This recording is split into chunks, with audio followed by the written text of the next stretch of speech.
Welcome back to Carcachitas City Tours out in Ensenada, Mexico on Monday, May the 19th, 2025. It's Howard Paul Show with Chuy. Hey, Hey, what's up, guys? we're continuing onwards. Go Yeah, ahead. we continue, guys. Well, I was talking about Ensenada, what we do for a living.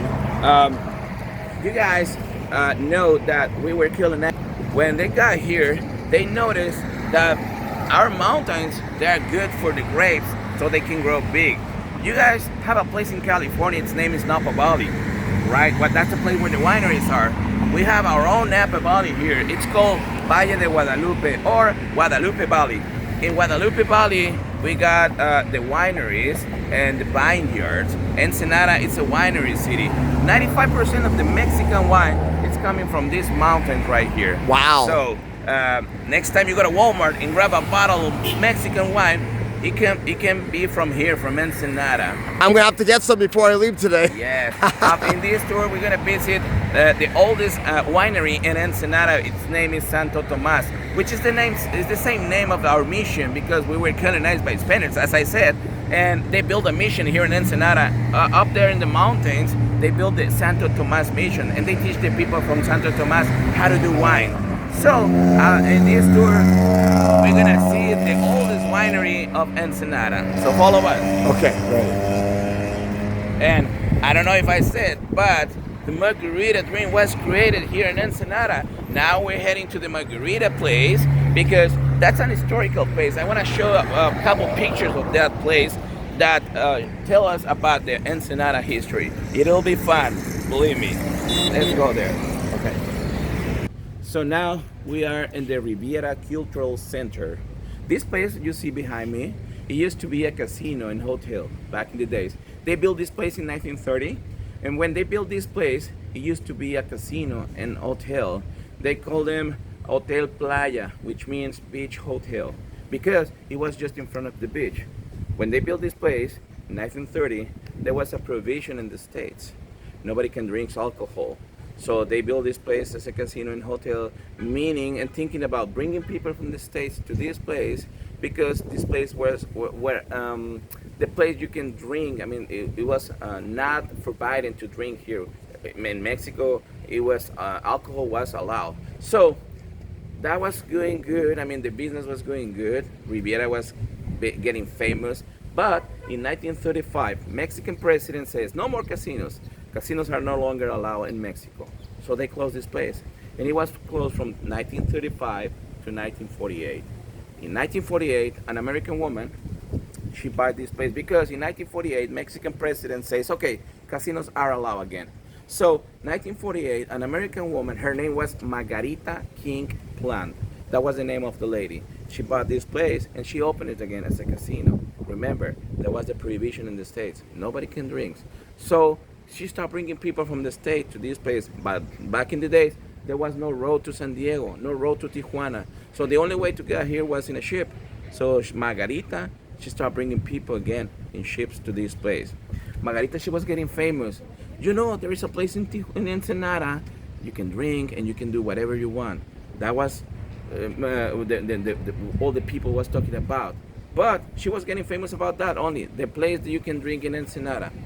Margarita, she was thinking about something else. She wanted to be recognized by something special. So one day, Margarita talked to the bartender. His name was David Negrete. She talked to this guy. You know, we need to create a drink for the people, so we need to be famous for something special.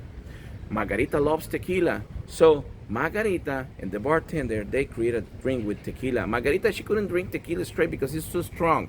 She couldn't do it like that. So this bartender, he created a drink with lime juice and tequila for Margarita. When she tried it, she was like, good, what's the name of the drink? Margarita, like you. So that was the name of this drink. So they invented the Margarita in August 21st of 1948. 1963, Margarita, they need to move back to the States. We don't know why, but they moved back to the States. And this place, it got abandoned. And you know what happened when a famous place got abandoned? Well, people from around, they get into the place and they steal everything. They started stealing everything. They steal the chandeliers, furniture, jewelry, everything. And in 1975, 1978, I think so. No, 1978. The Mexican government, they took care of this place and they restored the whole place again. Now belongs to the city. Now this place, it's kind of a museum, kind of a culture house, because that's what it says right there, culture house. I don't know if you see it. Oh yeah, that right there. Casa de la Cultura. Casa de la Cultura, I mean culture house. You can rent this place for weddings. Schools, they rent this place for graduations. But guess what? We still have the bar where they created margaritas. And that's what we're gonna see right now. So Howard, let's go to see it. Okay. Okay, Howard. If you understand a little Espanol, I want to show you this. Unfortunately, the bar is closed right now. We cannot taste any margaritas. But I want you to read this thing. If you don't understand, I will translate it for you, right? It says, Bar Andaluz. In this place of the Riviera, it was invented the most popular drink, margarita. The bartender, the guy we were talking about, David Negrete, and the owner, Margarita King Plan. And that happens August 21st of 1948. Wow. That's the day where they invented the margarita drink. So, follow me because I want to show you something very important here. This place looks like a mission because we got our own mission here in Ensenada. It's not here, it's at the mountains, but it looks like a mission. And what's your step forward?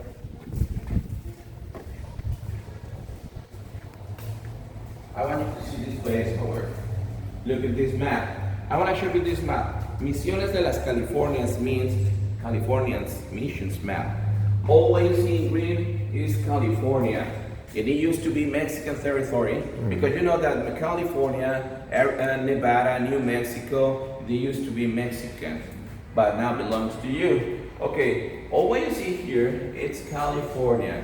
This used to be Alta California, which means top, and this is Baja California, which means bottom. You know, and when you hear about Baja California, we're talking about the Mexican side. You guys don't use Alta California anymore. You only use California, like this. Okay, small houses you see, they are missions. So, because when the Spaniards, Christopher Columbus and the whole gang, they got here, they built missions. All the way down from Cabos, which is the number one, Cabo San Lucas right here, all the way down to San Francisco, which is the last one. They were expecting to do a royal way. That was the name they gave them. A royal way was like a Camino Real. They are so close to each other because they were expecting to do a very safe way from Cabos to San Francisco, riding a horse during the day. Okay, so that's why they are very close to each other. Our mission is the 25th, Todos Santos mission. That's the name of our mission, which is up at the mountains right there. And it's also the same name of the oldest winery we have. This is the spot where we got Del Valle de Guadalupe. You guys have a place here in San Francisco. Its name is Napa Valley. Napa Valley is right here. Napa Valley and Ensenada, they are in the same latitude and they got the same altitude. That's why the grapes here in Mexico, they are good. We got premium wines. And the whales, you see the whales?